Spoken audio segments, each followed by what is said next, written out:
For those of you who are wondering that might not know who Marcus is James Dean's cousin. So let's give it up for Marcus. And Lee. Lee is an author and a historian, so welcome. Yes, historian. James Dean historian. And he found a friend. He said, I have one very close friend and I feel so happy. Isn't that strange? Might surprise you or the audience to know that Jimmy was fantastically interested in business. He himself always wanted to have his own company. Matter of fact, he wanted to become a director. He felt that there was more room for self-expression, certainly more freedom of movement in being in direction than in acting. This quarter we have Lew, our special guest of the night, Lew Raskin. Actor. Probably the only one alive that now went through all three films with Jimmy. And I was there for some of these shootings. In Rebel, a scene which I think would come up, a scene where Sal Mineo is shot by the police, and Jimmy has a big one-line scene, I've got the bullets, and it was a difficult scene. I was there the night it was shot, and it took about 5 or 6 takes. And in between the takes, Jimmy would converse with the director, Nick Ray. And Nick Ray was actually okay with one of the takes, but Jimmy was not. In that one line, he wanted to get anger, frustration, grief. He wanted it all combined in that one line, and on the 5th, or I guess the 6th take actually, he was satisfied that he had gotten it right. And it's only on the film, you know, for a few seconds, I've got the bullets. But it took hours. It took hours of conversing with Nick Ray on what Jimmy wanted to get out of it. Fortunately for Jimmy, on Rebel and on East of Eden, he had a director who let actors work, let them do their job. Jimmy hated being told how to act. He said, you can't be taught how to act. You are either in the character or you're not. And that's why he exited the actor studio, because he didn't want to be told by anyone that you have to use my method. And that's really what the actor studio was about. Method acting according to them. And Jimmy also said, and I'm quoting, you don't have to be in New York or Hollywood to act. You can act anywhere. He felt that the actor is in you. You can't teach acting. You can teach some technique, but you can't teach someone to act. They either have it or they don't have it. And before they started the program, they showed from the James Dean story, and I used to kid Bob Altman that I was his first leading man. But Jimmy spent the last summer of his life there at our house, just hanging out. He came and went, and when he was fighting with Warners, he hid there, because nobody thought of looking for him there. And he was learning to trust people, and opened up a lot, and you could see him really responding to a family life and trusting a family, and he had a tremendous distrust, not only of Hollywood. People think, you know, he was anti-Hollywood. A lot of people on Broadway stages he didn't like. He thought they were stars, but not actors. And I'm not going to mention any names because it doesn't matter anymore. But I went to a party with Jimmy, and I think this is revealing. I went to a party with Jimmy at a producer's home, and Jimmy had great respect for character actors in Hollywood. Great respect. He thought some of the best actors in Hollywood were character actors. And when we walked in, he walked up to a little group that included the character actor Kurt Kasner, who he had worked with on Broadway. And what I thought was revealing was the way he introduced me. He said, "This is my friend Lew, he's one of the good ones." And I think that said a lot about where Jimmy was. I also want, it's not in the book, I wish it were, and it's not in the book because it didn't surface in my memory. Now I look upon it as one of the most important moments of our friendship.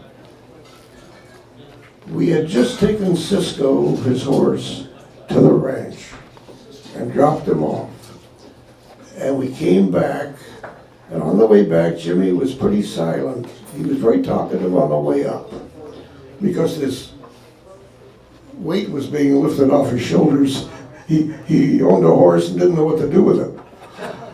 So we get there and we unhitch the trailer and stuff, and I'm getting into my car to go home, and you know, we did what we were supposed to do that day.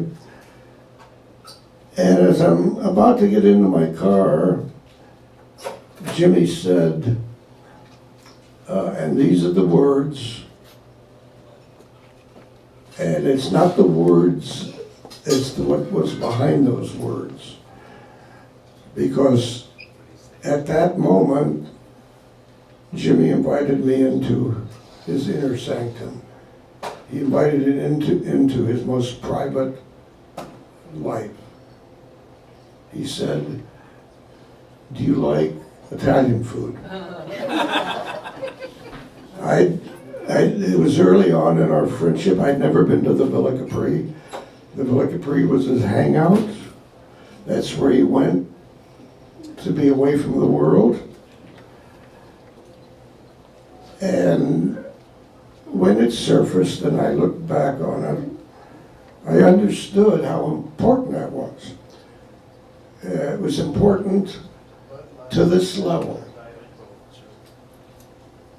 Do you like Italian food?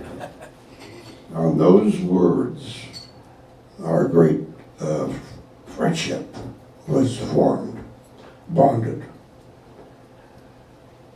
And like I say, I wish I'd put it in the book, but I did. It's a memory I buried so long ago and so deep that it surfaced afterwards. Jimmy was a brain picker. He picked everybody's brain.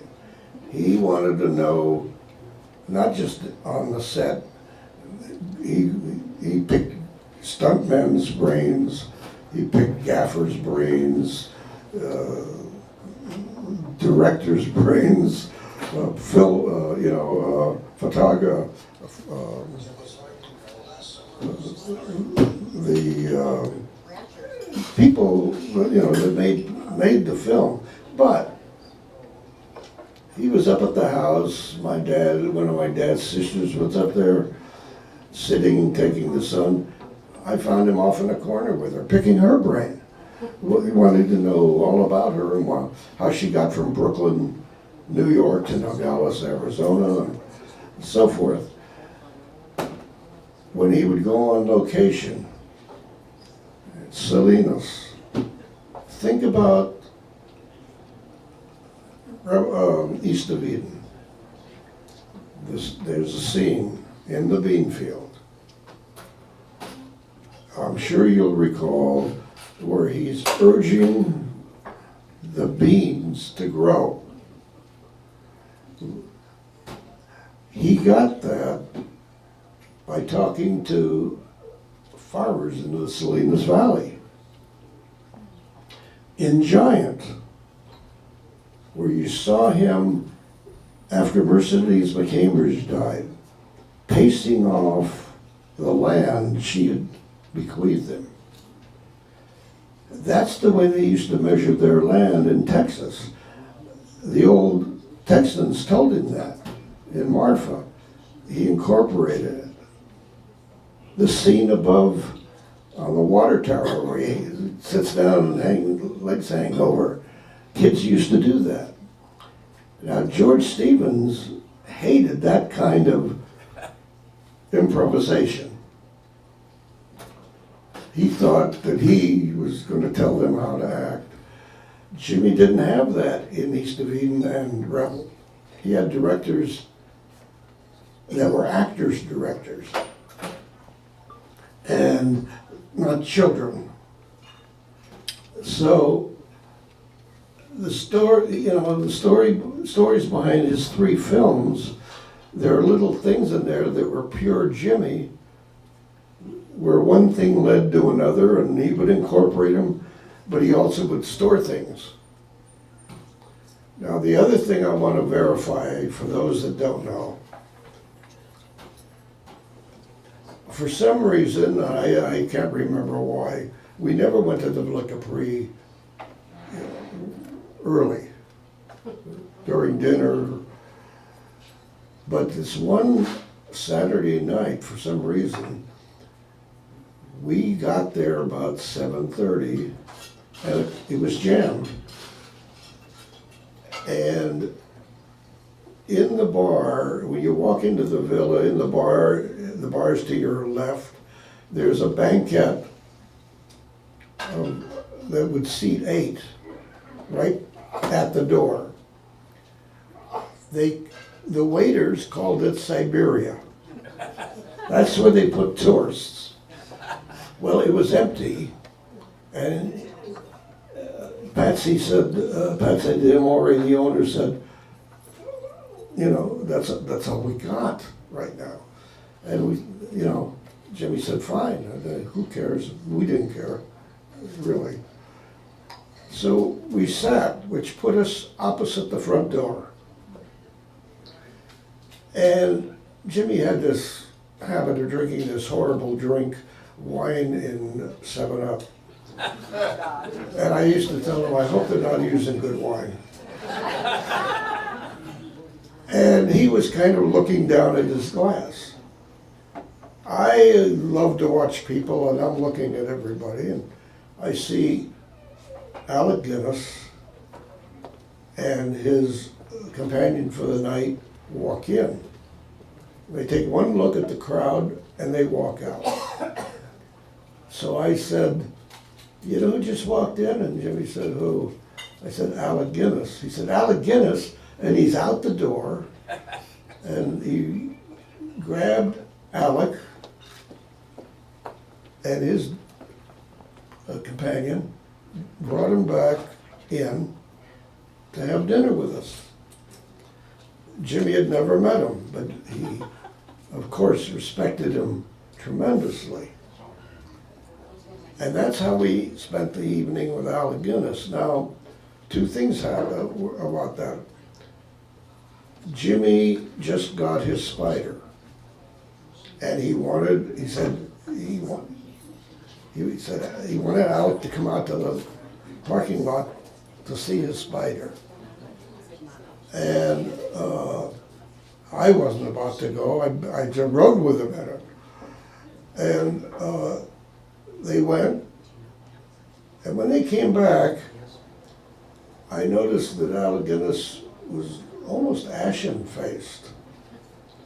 And I even asked him if he was well. And he said to me, I just told Jimmy never to drive that car again. And that's a true story. The other story I have for that evening, which was fascinating, which I was a listener, period. What did they talk about? What was Jimmy after? Jimmy didn't want to talk about his films in general. He wanted to talk about his comedies that were situation comedies, you know, without punchlines. He wanted to talk about the man in the white suit. He wanted to talk to him about Captain's Paradise. And, you know, all of those wonderful comedies. Because Jimmy had two main aims, near-term aims. He wanted to do a comedy, like Alec Guinness comedy, and he wanted to do a Western. Well, he was going to do a Western. He was slated to do The Left-Handed Gun. And that was an evening that, you know, I fell into, and very happy I did. And we're going to have a question and answer session here in a moment, but I wanted to tell you what I knew. Now, how did Jimmy get into a Porsche? I'd like to take credit. I didn't know Porsche from, you know, a bathtub. But Jimmy had an MGTD. An MGTD was a sports car, but I can walk faster. Anyway, he got me in the car on the Warner's lot and raced through the sound stages. Now, he did that because he knew it teed off Jack Warner. And anything that he could do to tee off Jack Warner, he was happy to do. So he parks it, and he says, "What do you think?" And I said, these exact words, I said, "It makes a lot of noise, but it doesn't go anywhere." He didn't say much. 2 days later, he drives up to my house in a Porsche. And that was his answer. To tell him that the car isn't fast is not something he wanted to hear. So he went out and got the fastest little car he could. And he is the one that put the bee in my bonnet. I was into convertibles. I had an Olds and then I had a Buick. And I thought that, you know, I was on top of the world with that. And while he was in Texas, this germ he planted reached a crescendo. I went out and bought a Porsche. Yeah. And Jimmy I didn't have any thought of racing it, and Jimmy never talked to me about racing it, or any other car, racing in particular. But when he got back and we were talking racing and sports cars, and it was the golden age of sports cars, I said, I want to race. And the culmination of that was I raced my first race Labor Day of '55 in Santa Barbara. 3 weeks later, Jimmy was no longer with us. But Jimmy insisted, he arranged with a starlet who was living with a director who had a home on the beach in Santa Barbara for us to stay there. And that leads to another little Jimmy vignette. Jimmy was going to give me his helmet. He wanted me to race with his helmet. Now, what Jimmy did, he signed the helmet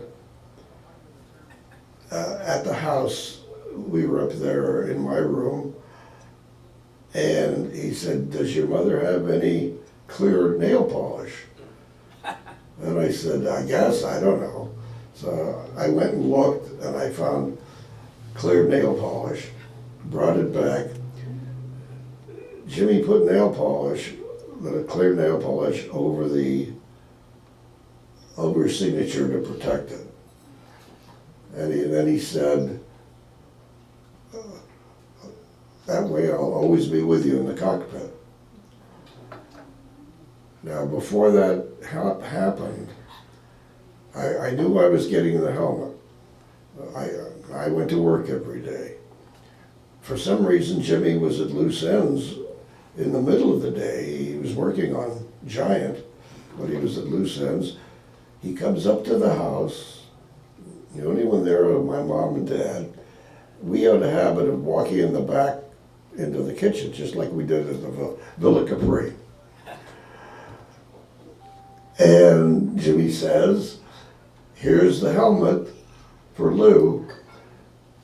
And my mother says, "What's he need a helmet for?" Now, then, according to my mother, Jimmy said, "Oops." And my dad said he hightailed it out of there like his hair was on fire. So he didn't know that I hadn't told him, and he thought he was doing a big thing, bringing it up. Next thing I knew, I got a call from my dad. "Are you coming home from the office?" And I said, "Yeah." And he said, "I'd like to talk to you." So that was the beginning of my racing career, the helmet and Jimmy. I don't know what the filmmaker staff wants to do. This is a good time for the question and answers. Hello, audience. I probably know the answer to this, but I'd like it confirmed. Was he gay? Not that I know of. Well, you would know best, I guess. Every time I turned around, he was dating somebody else. Like Rock Hudson? No, he hated rock. He hated rock? Can you give us some dirt on that? Yeah, he thought he was a lousy All these actor. controversial questions, and it's only the first one. Wow. Let me put it this way. Okay. Jimmy dated starlets like Hollywood was going to run out of them. He thought he was protecting me. He wouldn't introduce me to one. But he dated plenty of them. And as far as I'm concerned, the answer to your question is no way. Jimmy tested everything in life he could. I'll say that. But beyond that, I don't know. What do you think about Ronald Reagan? I don't think he thought about Ronald Reagan. I know I didn't.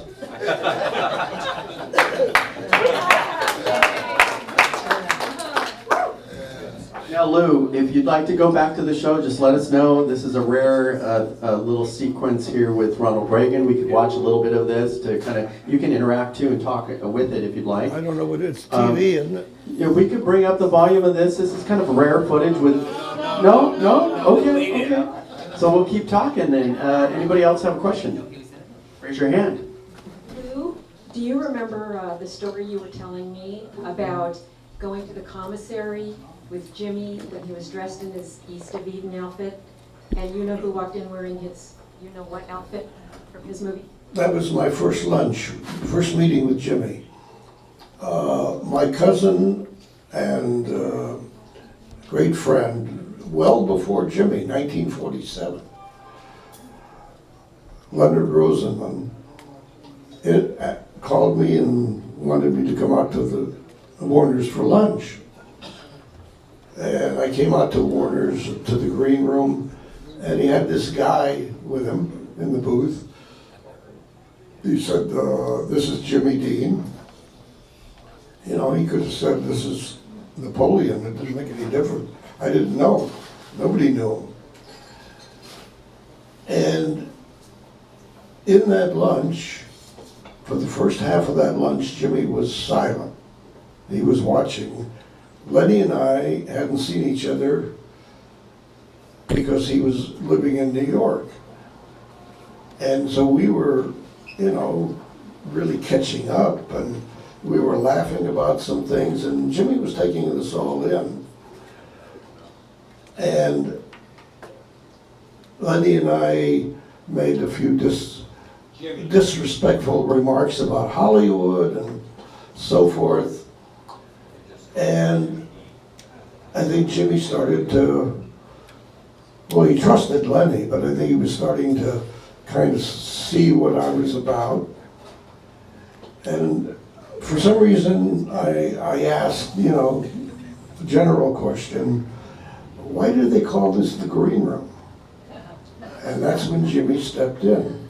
He said, because everyone in here is jealous of each other. And then we're having lunch, and in comes Paul Newman, dressed like a Roman, in a Roman skirt. He's working on the Silver Chalice with Pierre Angeli. And Paul was a nice guy. He's so obviously embarrassed by being in that costume. But Jimmy is kind of laying back in that corner. He always laid back in that corner, put his leg up, daring anybody to sit there. And looking at and I'm looking at the expression on his face, which is one of, I'm an East of Eden, you're in that thing. I mean, that's how I read it. And, because, you know, there's plenty of competition among actors. Don't let anybody tell you there isn't. And I've always said, this is apropos of nothing, I always said that Paul Newman was the biggest benefactor of Jimmy's death. Think about the films he took over that Jimmy was supposed to do. It just happened that way. He did benefit from it. I'm sure that he, you know, there was nothing in his mind about that. Marcus, Lee, anything you want to know about Porsches, Lee can tell you. Lee lately has been, well, he's been for years, but lately it's coming to fruition, tracking down Jimmy's first Porsche. And you ought to talk a little about that. Why don't we, well, let's divide the questions up here. Lew, what was it like going to Fairmont, Indiana with Jimmy? Marcus, what was it like growing up with Jimmy? Okay, Marcus? All right, first of all, I never went to Fairmont with Jimmy. When Dennis Stock and Jimmy went to Fairmont to do the Life magazine layout, I chose not to go. That was business. That was Jimmy's business and Dennis Stock's business. And I would have been a third wheel. No reason for me to be there. Now, Marcus, I'm sure, has plenty to say. Marcus was like Jimmy's younger brother. Don't forget, at the age of 9, Jimmy was put on a train with his mother's body and sent to Fairmont to live with Marcus Sr. and Hortense. Marcus, I think, was like, what, 5 or 6? Marcus? I wasn't born. You weren't even born then. So Jimmy was there when Marcus was born. And Marcus was really like his younger brother. They were first cousins, but they, he lived in the house with Marky, and that was the situation. And here, you talk about it. Jimmy was never a movie star to me. He was just, like Lew said, he was just an older brother, and I can remember him coming and going in and out of the house, doing this and doing that. And I can remember him going to high school, and he was a very good basketball player, and he was on the track team in the museum there in Fairmount. We've got a big shelf full of ribbons that Jimmy won in track, high hurdle, low hurdle, and all that kind of thing. And I guess I realized the impact that Jimmy has made on the world, but I don't think he'll ever be a movie star to me. He's just always going to be a brother. And I remember when Lew came to our house about 6 months after Jimmy died, maybe 10 months. He drove his a brand new Porsche Speedster out from California, and we went to Indianapolis in it.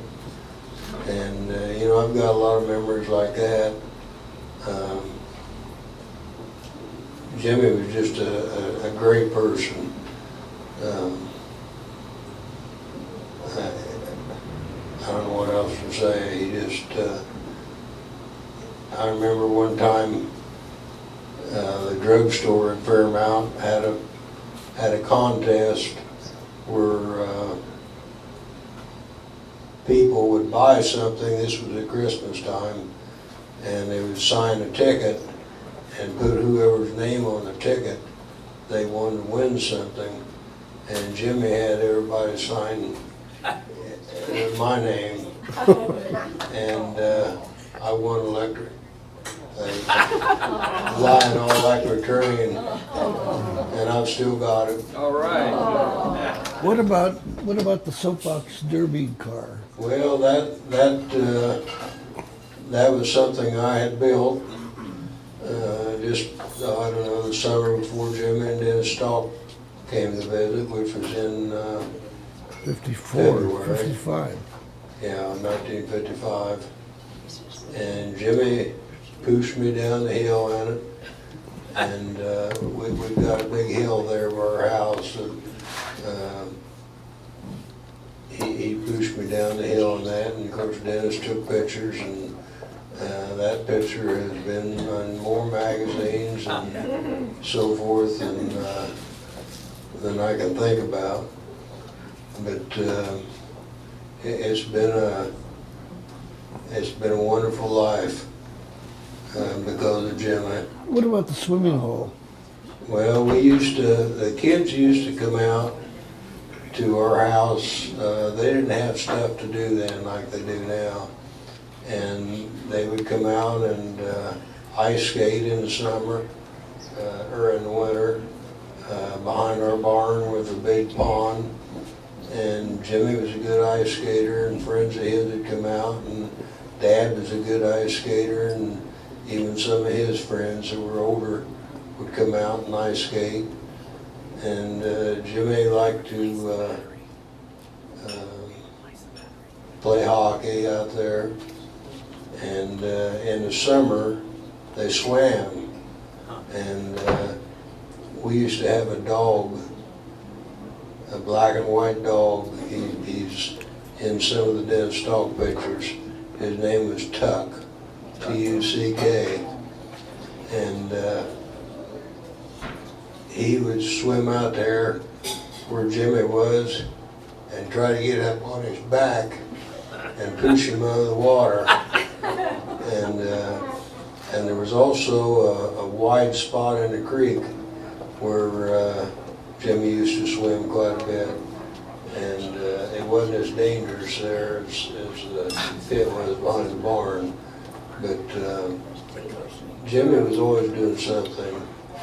They'd go up in the barn and move hay bales and straw bales around and make tunnels. And if Dad had something he wanted to do, like bale hay or something, he'd tell Jimmy to bring some friends out with him and help bale hay. And you know, Jimmy was always doing something, and he was good at anything he did. He was a good artist. He was a good sculptor. He was a good painter. We know he was a good actor, and he was just a very special person, I think. Has anybody got any questions or anything? Can I shake your hand to get some DNA? Thank you.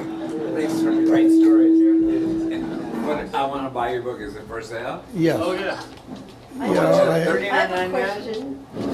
I brought a few books, thinking there might be someone in the Western world that'll want one. I want one.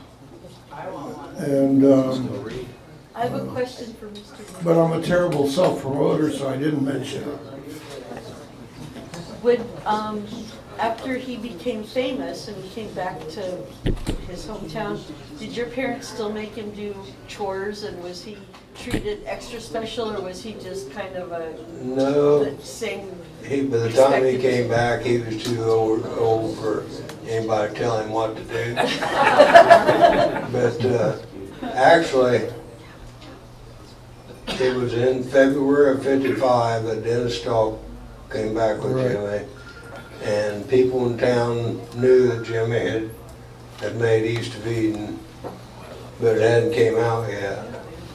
And it was probably 2 weeks to a month after that East of Eden came to the theaters. And I remember the manager of the Indiana Theater in Marion had a private showing for my folks and a few other people that knew Jimmy, and so I got out of school that day to go to it. And East of Eden was the best movie I'd ever seen. I still like East of Eden. It's my favorite of the three. It just seemed like Jimmy wasn't acting. That was just Jimmy up there on the screen. And it was just a wonderful movie. He had good co-stars, and he had a good director and a good writer, and it was just I'd like to add something here, Marcus.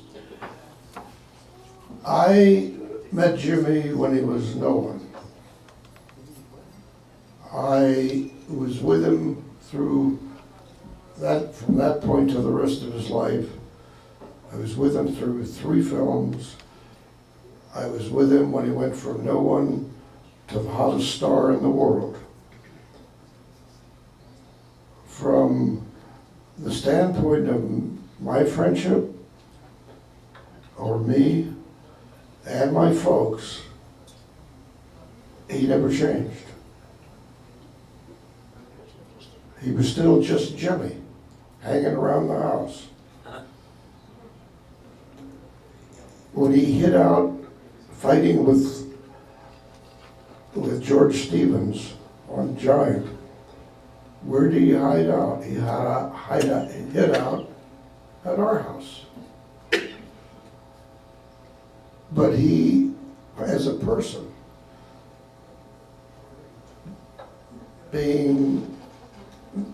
just making his first film to the hottest star on the planet, Jimmy's attitude towards us and the way he treated us never changed, not a bit. That's the kind of guy he was. Dad, will you tell the story about when you went to the Rebel screening?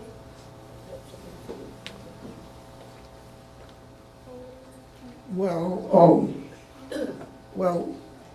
Jimmy called me at the office, I think it was like July, I'm not sure, and said, meet me at the Villa Capri for dinner at 6. We never met for 6 for anything. But one of the things I think that Jimmy really liked about our relationship is I didn't ask questions. You want to tell me something, you tell me. And so I got to the Villa Capri at 6, and Jimmy was there already with Jack Clayton, his agent on the ground in Hollywood. Well, I say that because his real agent was Jane Dacey in New York. Dick Clayton. Dick Clayton. Huh? Dick Clayton. What did I say? Dick Clayton. Yeah, Dick Clayton was his guy in Hollywood under Jane Dacey's orders. But I didn't know anything. I found out once I got there, we were going to the sneak preview in Huntington Park of Rebel. And before I go on with that, I want to tell you a little tidbit. Rebel started out in black and white. Jack Warner saw the first early rushes and ordered it remade into color. He saw right away that it was going to be electric. So anyway, Dick Clayton drives us down to Huntington Park, a suburb of LA, a Fox Theater there, and we wait till the lights go down and we walk in and for the seats they have for us to see Rebel.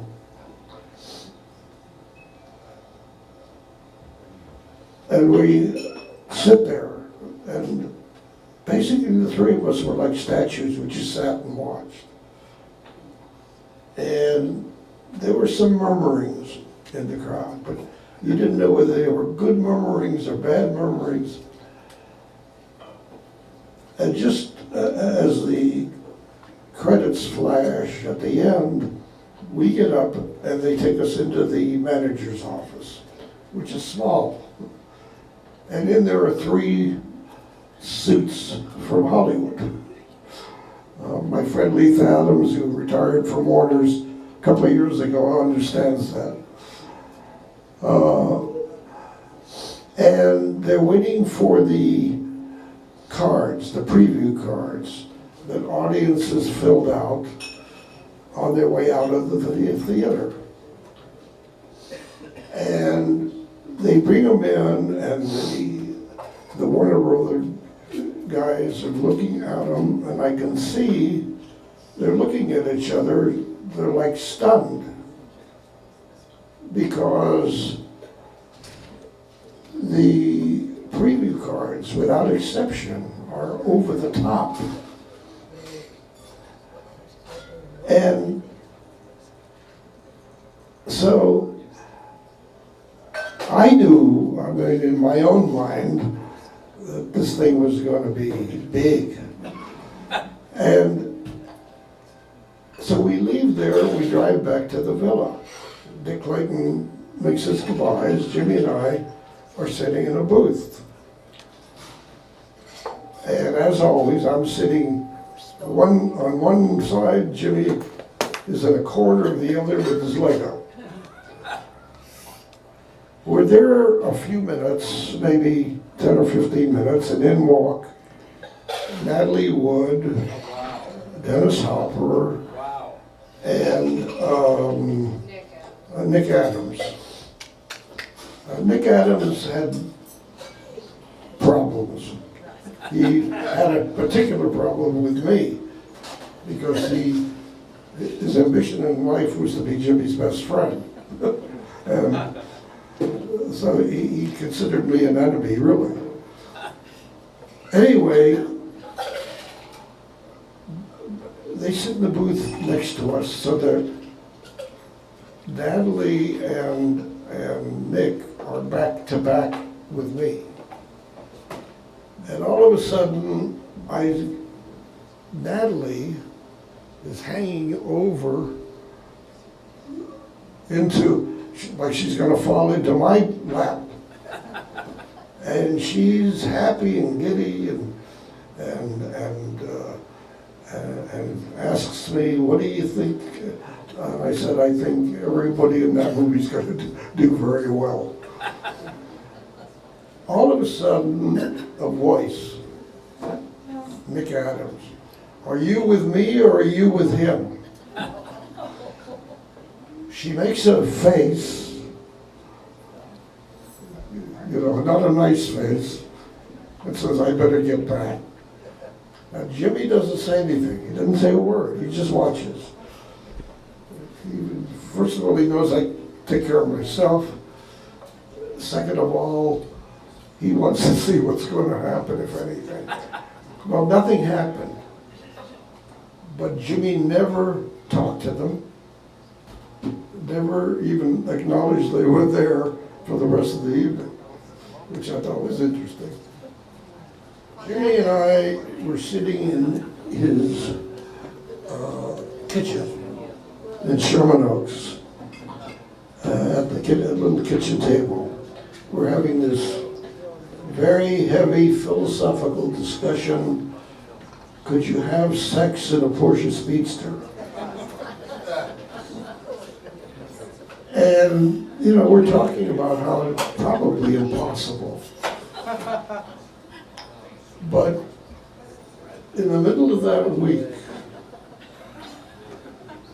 it was around 10 o'clock at night, I had gone to a movie. I didn't do everything with Jimmy. We did our thing. But Jimmy drives up in his Porsche with Natalie. My mother hears the car and she opens the front door and Jimmy says, is Lew home? And my mother said, no, he went to a movie. So Jimmy said, do you want me to tell him something? And Jimmy said, yeah, tell him the answer is yes.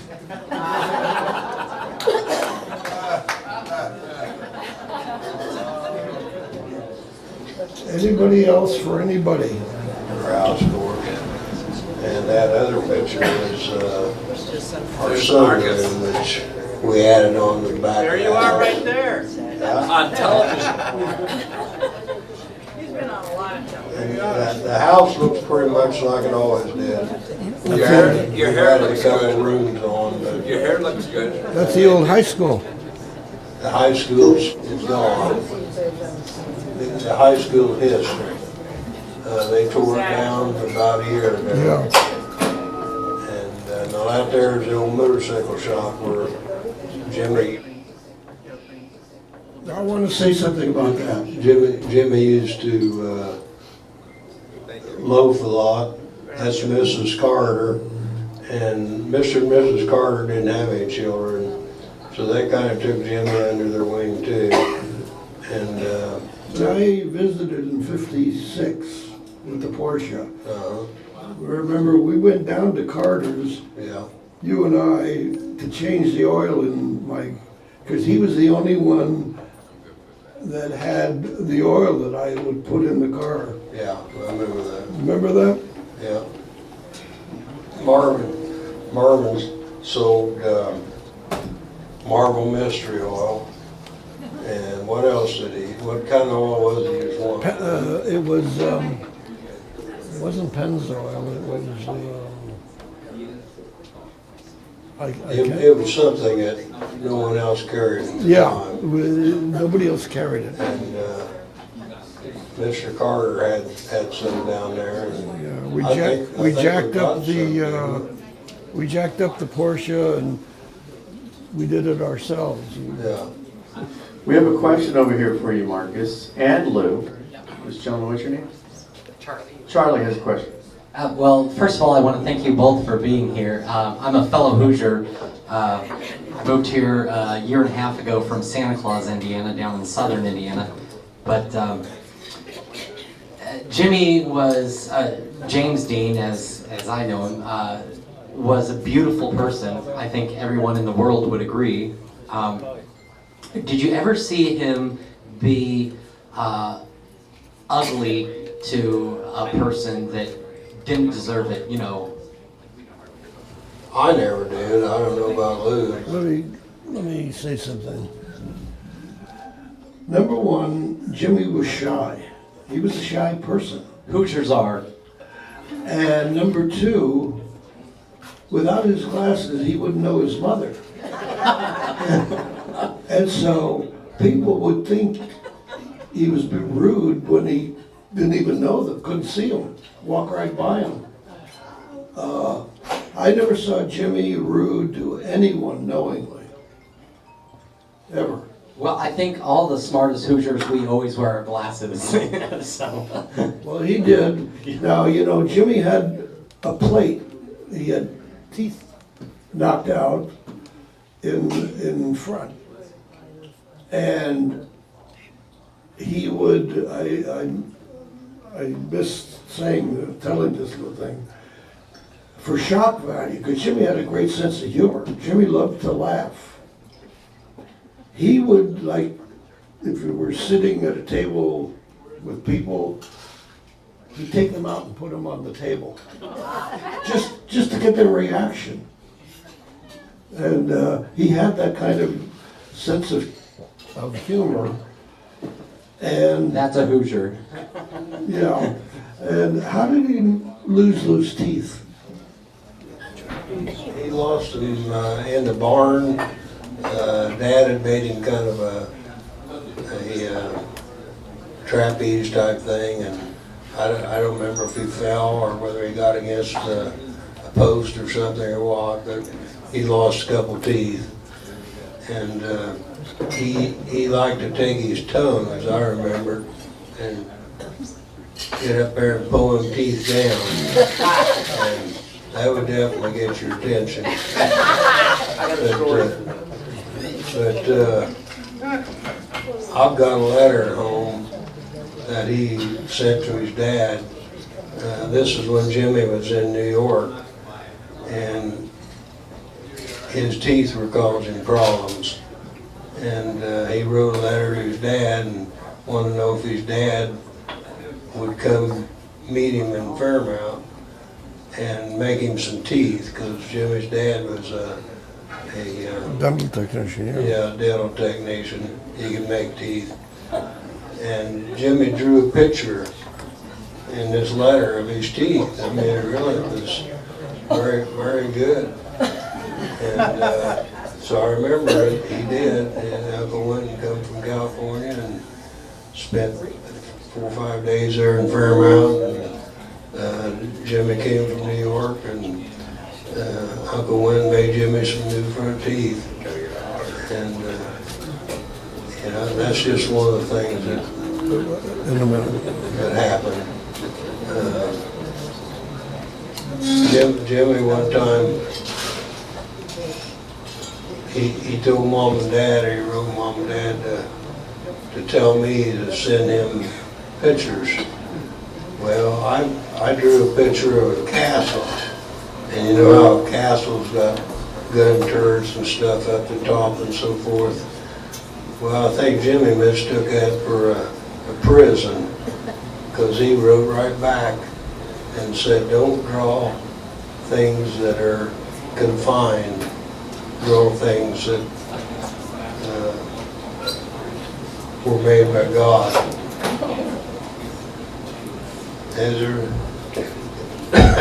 It's a real touching letter. I've still got it. Well, I thank you both very much for being here. Okay. I want to say something about the teeth. And then I'm going to give it to Lee, who has another story. Jack Warner had a dining room off the green room. where he would have lunch most every day with all the big producers that were under contract to Warner. Because he liked to sit at the head of the table so they could pay homage to him. And Jimmy knew about this, everybody knew about this. But Jimmy had a secret ambition. He wanted to be invited there one day for lunch, at which he planned to pull out his teeth and put them on the table. Okay, so we're on the teeth, right? Okay, so this is a bar, right? Okay, well, we're gonna pick up from the Porsche. Can you do it in a Porsche? Jimmy came out of a bar one night with one of the 3M girls. Does everybody know who the 3M girls are? No.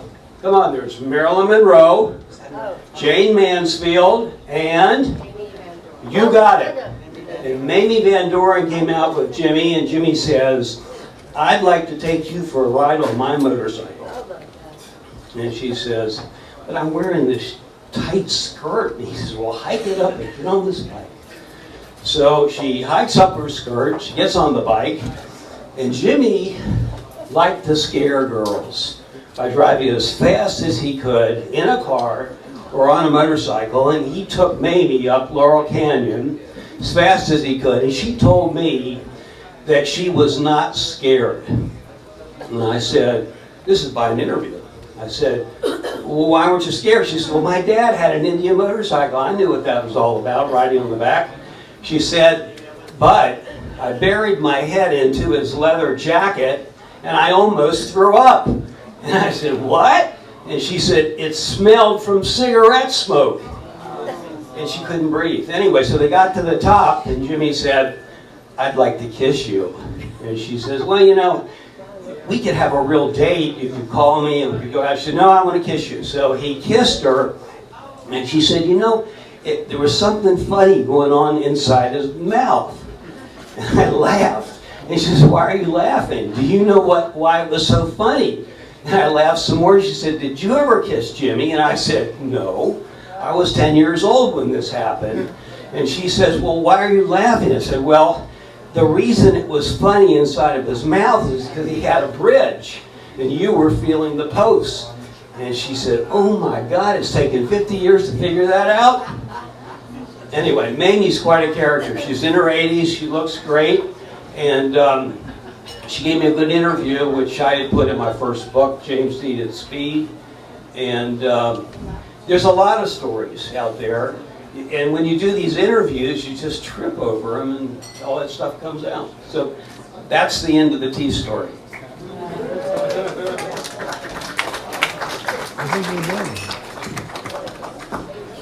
Okay, I certainly thank you all for coming. What's the latest on the Porsche car? All right, so my forte is about racing and Porsches. And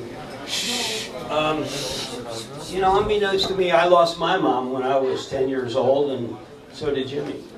And my sister, who was a couple years older, dedicated her bedroom to a shrine, floor to ceiling, photos of Jimmy. And I remember two Porsches in those posters and a motorcycle. And over the years, it stuck with me. And I guess when I was 19, I bought my first Porsche and have had them ever since. I've been racing for 25 years, all Porsches. And I've always wanted to find out where Jimmy's cars were. He had two Porsches, he had a station wagon, he had some motorcycles. I was the first person to find the vehicle identification number for both cars. The Spider in which he was killed has been trashed. You'll never find that. That's my recollection of it. The Speedster, after 64 years, was found in France just recently. After 64 years in France. And I knew where it was. Lew Bracker was the second owner. He traded it in on a Porsche. Someone that lived around the corner from the Porsche dealer on Ventura bought it, went to Portland, Oregon, traded it in. He said, this is James Dean's car. The dealer didn't believe him. So the dealer wrote to the MBA, California MBA, and they came back and sent a telegram. It said, James Dean, Lew Bracker, this guy Jenner, and sure enough, it had more value because it was James Dean's car. Then the car disappeared. It was in Portland, Oregon, and it went through a series of 3 or 4 owners, and then somehow it was sold as a parts car to the UK. Now, when you sell something as a parts car, that's not good. It was in 2 parts. The owner had hit a deer, didn't have the money to fix it, so he put it in his backyard in the garden for 32 years. It was a mess. Anyway, so it goes to the UK. The guy in the UK doesn't know what to do with it. It's unfixable. He sells it as a parts car to someone in France who came to the same conclusion but kept it for 9 years, and then sold it to an Eastern European who bought the car as a parts car. He had it for 9 years, and last December his girlfriend bought a book, my first book, James Dean at Speed, with the number. He woke up and he said, my God, I own James Dean's car. He called me from Europe, and he gave me all the details. In the meantime, some Italians said, no, we own the car. We bought it from a guy in France. So one person bought it 9 years earlier. The Italians, what are they? Fakes. They're producing a fake car to sell for several $1 million. And my warning to you is, don't buy that son of a bitch. Yeah, but can we see this car? Yeah, as a matter of fact, I just finished my 4th book for Porsche. It was James Dean, the 356 Speedster, love at first sight. I finished the book, and when I found out about the location and the discovery of these 2 cars, which I call a tale of 2 speedsters, I pulled the book back from Porsche, and I'm working on the final chapter. I've done part 1 in the 356 registry. It lays out what I told you. And in May, with a jury of the peers, we're going to announce the real deal. Who owns the real deal and who's got the fake car. So it's quite a story. 64 years later, it's unbelievable. And it keeps me busy every day. One thing about that car, somehow I just snapped to it. That particular Porsche was the car that I wooed my wife in. I had it when I met her and dated her and was married to her. So that was our car, our family car, if you will. And even up until my first daughter was born.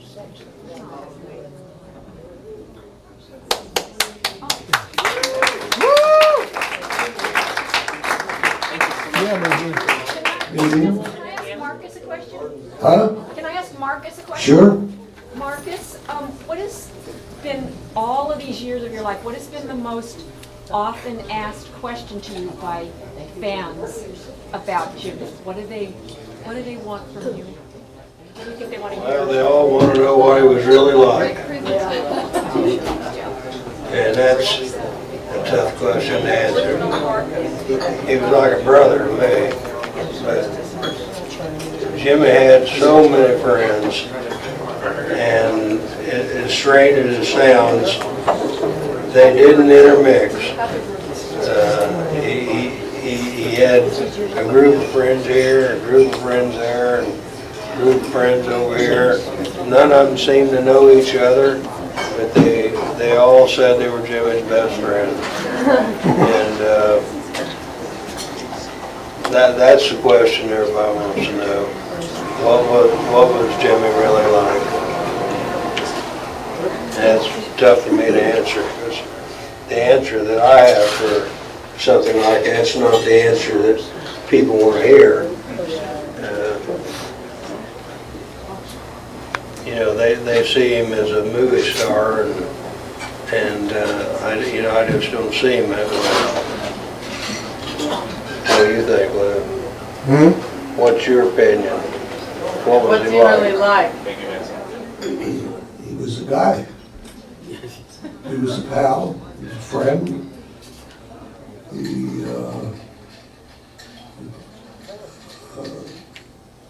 Jimmy wasn't a god. Jimmy wasn't an icon.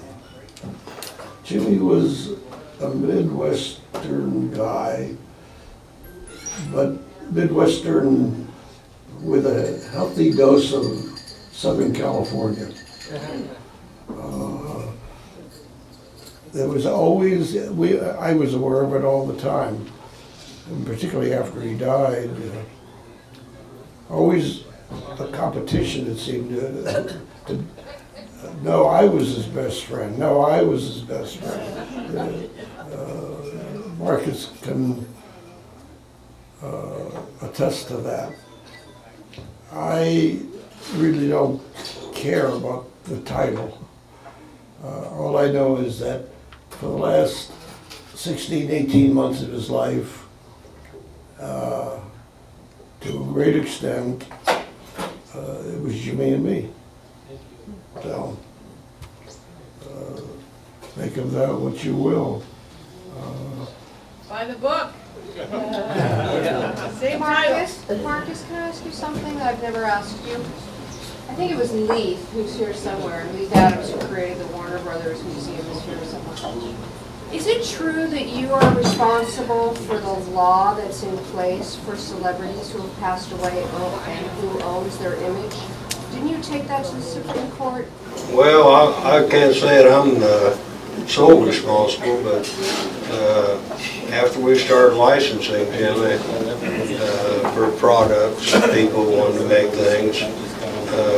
Warner Brothers did sue us for $90 million because they thought that there was big money in it, and there wasn't anything like that.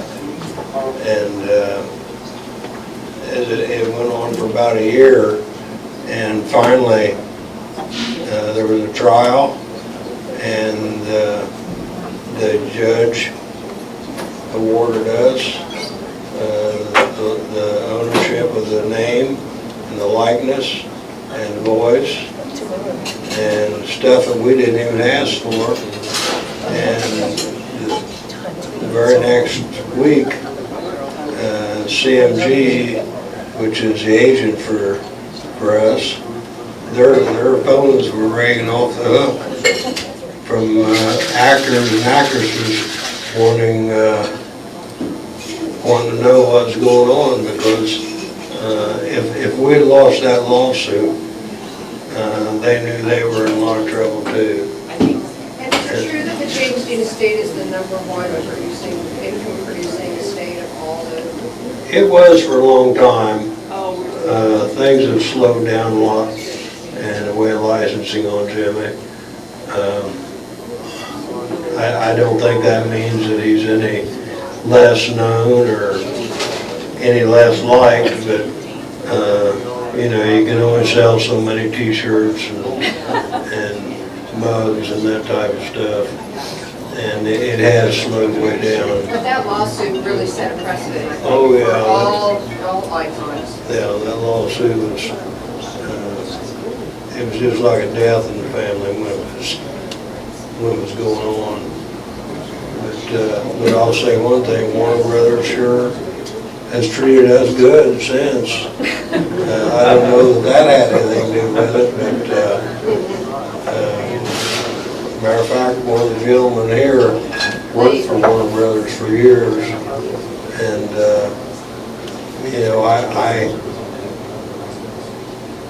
he contacted me and wanted to know if they were getting ready to open up the museum, the Warner Brothers Museum. He wanted to know if he could borrow some few things for 6 months or something. And well, I didn't know about it right at the time, and I thought, well, I thought about it, and he said he'd come out to our house and talk about it. So he did, and he wanted to take Jimmy's motorcycle. And I said, well, I don't know how to think about that. And so finally, I let them have it.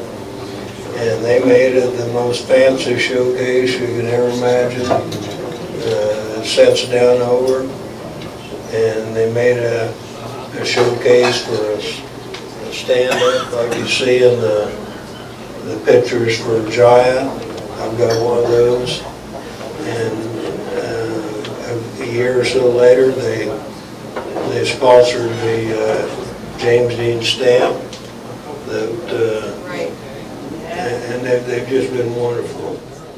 I had a question, Marcus, really quick. We're also live online, and I have a question from Brad Bell in Indiana. He wants to know about, are you excited about finding Jack? Tell us a little bit about that. I don't know what to think about it. I've got mixed feelings on it. It may be okay, and it may not. What is it? Who's Jack? It's a virtual reality of Jimmy. Oh, yeah. Most of the fans aren't in favor of it. I don't know what to think about it. Did you approve it? Yes. Well, I haven't yet. Haven't you approved it? No. Can they move forward if you don't approve? No, they can't do it without our permission. I think CMG wants to do it because they think that it'll revitalize his popularity. I don't know if it will or not.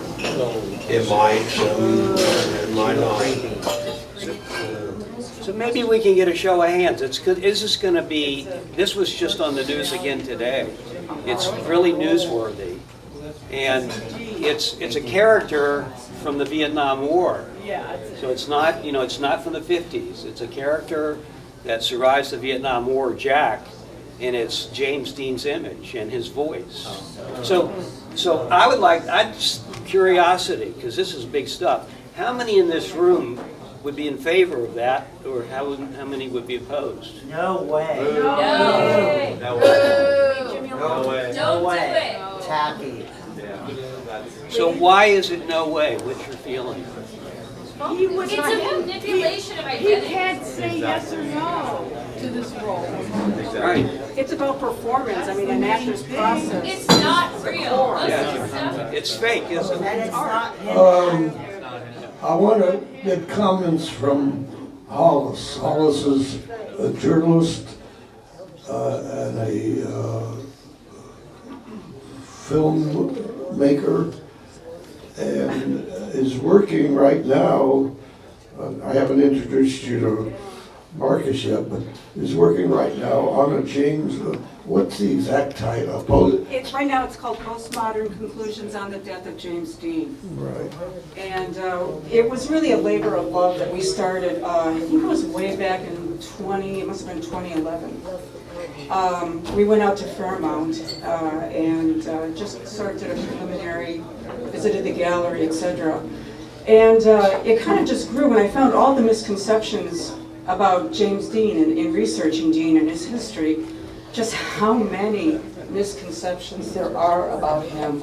And I felt, he was one of the great actors of the post-war 20th century.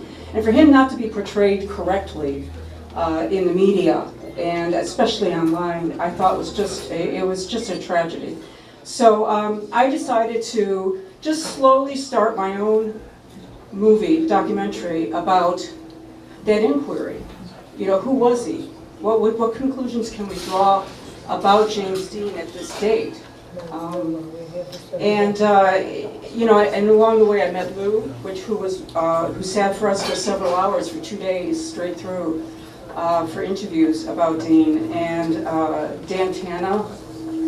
And I was able to get a hold of Ron Nelson just right before he died. He sat with us and said some terribly interesting things, which I know Lee takes issue with. I know. But what my approach was, I want people to talk. I want people to tell their stories. As late as it is in the game, I feel it's very important to get everybody's opinion, and whether or not that makes the final film is another matter to me. But it's really important for me to allow people to talk and to say what they have to say. My question to Marcus, which is, what was the process, Marcus, in deciding whether or not to commit James Dean's image to a CGI role? I mean, you're saying that they never even contacted you about it? They have, CMG Worldwide is our agent, and I guess you'd say, in a way, they work for us. And they have talked to CMG quite a bit, and CMG's talked to them. And there's pros and cons to it. I'm a little bit more against it than the CEO is for CMG. I think they see a lot of licensing potential there. I think the most important thing is how's it going to come off on Jimmy's image to people like you people here tonight. It could come off something really nice, and then it could be a disaster.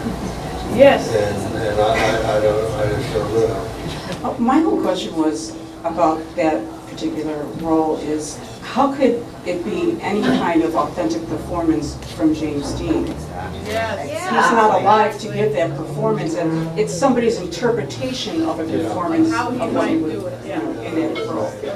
So, I mean, from my point of view, I don't see how, I mean, it's a commercial venture. It's not about authenticity. I'd like to say Clearly, something. he hated people I telling want him. to say something on that. Yes. He didn't want people to tell him how to act. I've had one position on all of this. There are actors that have played Jimmy, and you can do this other technical stuff, and it's supposed to be Jimmy. There was only one Jimmy, and there is always one Jimmy.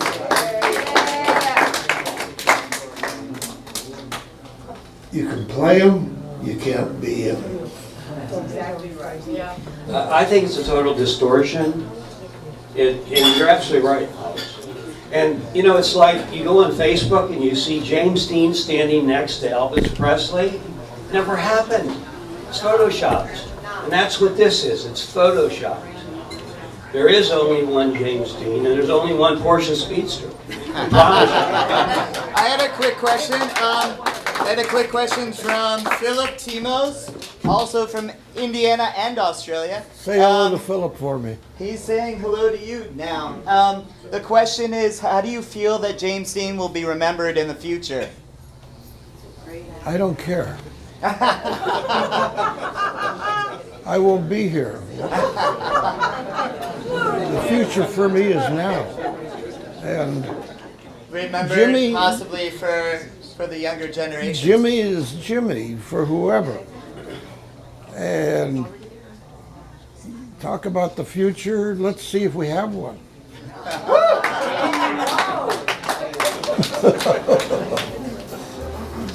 Okay, anybody else? Well, thank you all for coming. Thanks again to Lew Bracker and Lee Raskin. Marcus Winslow, let's give it up for all three of these wonderful gentlemen here tonight. Thank you for coming.